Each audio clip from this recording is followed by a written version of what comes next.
Have you ever wondered what the most powerful villain in the entire DC multiverse looks like? Forget Darkseid, forget the Joker. We're talking about a being so powerful, so utterly devastating that he makes all other threats seem like a minor inconvenience. This is the story of the Anti-Monitor, the cosmic destroyer who single-handedly brought about the crisis on infinite Earths and wiped out countless universes. So, who is this guy? The Anti-Monitor's origin is tied to the very creation of the multiverse. Billions of years ago on the planet Multiverse, a scientist named Chrono was obsessed with witnessing the dawn of time. Despite warnings from his peers, he created a machine to do just that.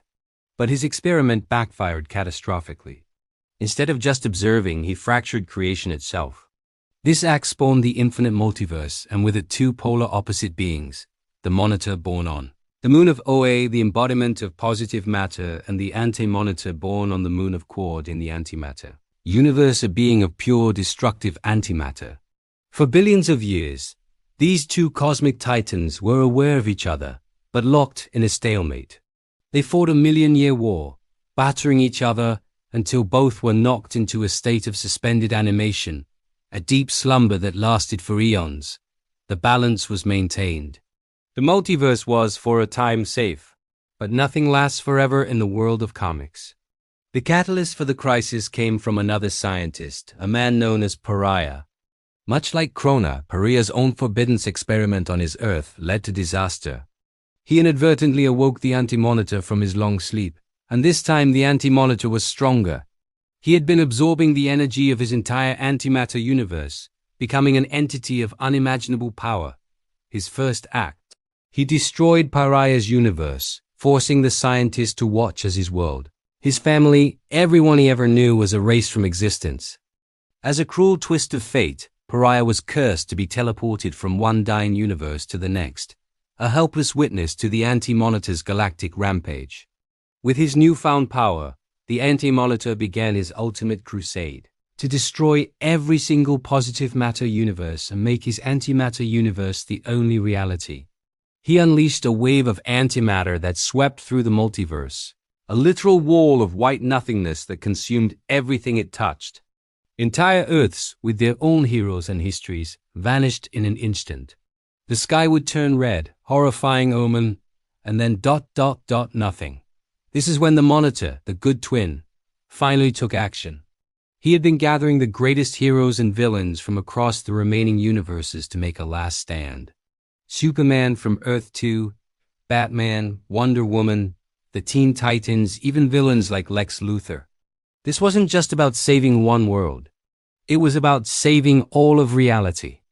The Anti-Monitor was a threat on a scale they had never faced. He wasn't just strong. He was a fundamental force of nature. He could alter reality, absorb energy, and fire blasts of antimatter that could obliterate even the strongest of heroes. He was a universe eater. His initial form was this colossal armored figure, but his power was so immense that he needed a massive life-sustaining shell to contain it. The war was brutal, and the losses were catastrophic. One of the most heartbreaking moments was the death of Supergirl. In a desperate attempt to protect her cousin Superman and destroy the Anti-Monitor's armor, she unleashed her full power. She fought him head-on, actually managing to shatter his containment chute and severely wound him. But the effort cost her everything. She died in Superman's arms, a moment that is still one of the most iconic and tragic in DC history. Her sacrifice wasn't in vain, though. It showed the heroes that the Anti-Monitor, despite his godlike power, could be hurt. Another hero who made the ultimate sacrifice was the Flash, Barry Allen. The Anti-Monitor had built an antimatter cannon, a weapon capable of destroying the 5 remaining Earths at once. Barry Allen ran faster than he had ever run before, entering the Speed Force itself to create a vortex that would absorb the cannon's energy. He succeeded in destroying the weapon, but the sheer velocity tore him apart, erasing him from the timeline for decades. He literally ran himself out of existence to save everyone. These sacrifices bought the remaining heroes precious time. The final battle took place at the dawn of time, the very place Krona's experiment had started it all. The heroes, led by the Spectre, confronted the Anti-Monitor in his raw energy form. But even their combined might wasn't enough.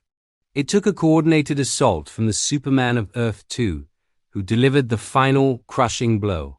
He punched the Anti-Monitor so hard that this ultimate evil finally shattered, his essence dissipating into nothingness. The war was over. But the victory came at a staggering cost. The infinite multiverse was gone. In its place, a single new universe was born, a composite reality blending elements from the 5 surviving Earths. The histories of countless worlds were merged, and many heroes and characters were simply erased from existence as if they had never been. The Crisis on Infinite Earths fundamentally rewrote the entire DC continuity. But is anyone ever truly gone in comics? The Anti-Monitor's essence lingered. He would later return in various forms, a constant, lingering threat to the DC universe. He was a key player in the Sinestro Corps' war, where he was used as a power source for the Yellow Rings, becoming a terrifying guardian of the Sinestro Corps. He even managed to kill a few Green Lanterns before being defeated and contained. His influence is so massive that he's considered the ultimate event-level villain. Whenever the Anti-Monitor shows up, you know reality itself is at stake. He isn't motivated by greed or power in the traditional sense. His goal is singular and absolute, the complete and utter annihilation of all positive matter. He is the antithesis of life itself. So what makes him so compelling? It's his scale.